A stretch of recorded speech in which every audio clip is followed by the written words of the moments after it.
ప్రపంచవ్యాప్తంగా సరఫరా గొలుసులో ఆటంకాలు, మధ్యప్రాచ్యంలో ఉద్రిక్తతలు కొనసాగుతున్న వేళ భారత్ తన ఇంధన భద్రతను పటిష్టం చేసుకునేందుకు వ్యూహాత్మకంగా వ్యవహరిస్తుంది. ఇందులో భాగంగా అమెరికా నుంచి ధృవీకృత పెట్రోలియం గ్యాస్, రష్యా నుంచి ముడి చమురుతో కూడిన భారీ నౌకలు మంగళూరు పోర్టుకు చేరుకున్నాయి. అమెరికాలోని టెక్సాస్ నుంచి ఎల్పీజీతో బయలుదేరిన పైక్సిన్ పయనీర్ అనే కార్గో నౌక విజయవంతంగా మంగళూరు పోర్టులో లంగరేసింది. ఇదే సమయంలో రష్యా నుండి ముడి చమురును తీసుకొచ్చిన మరో నౌక కూడా పోర్టుకు 18 నాటికల్ మైళ్ల దూరంలో నిలిపి ఉంచారు.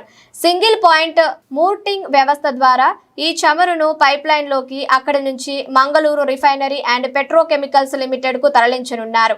మధ్యప్రాచ్యంలో ఉద్రిక్తతల నేపథ్యంలో ప్రపంచ ఇంధన ధరలను స్థిరీకరించే లక్ష్యంతో సముద్రంలో అప్పటికే ప్రయాణంలో ఉన్న రష్యా ముడి చమురు అమ్మకాలకు అమెరికా తాత్కాలికంగా అనుమతి ఇచ్చింది. ఈ అవకాశాన్ని అందిపుచ్చుకొని భారత్ రష్యా నుంచి చమురు కొనుగోళ్లను గణనీయంగా పెంచింది.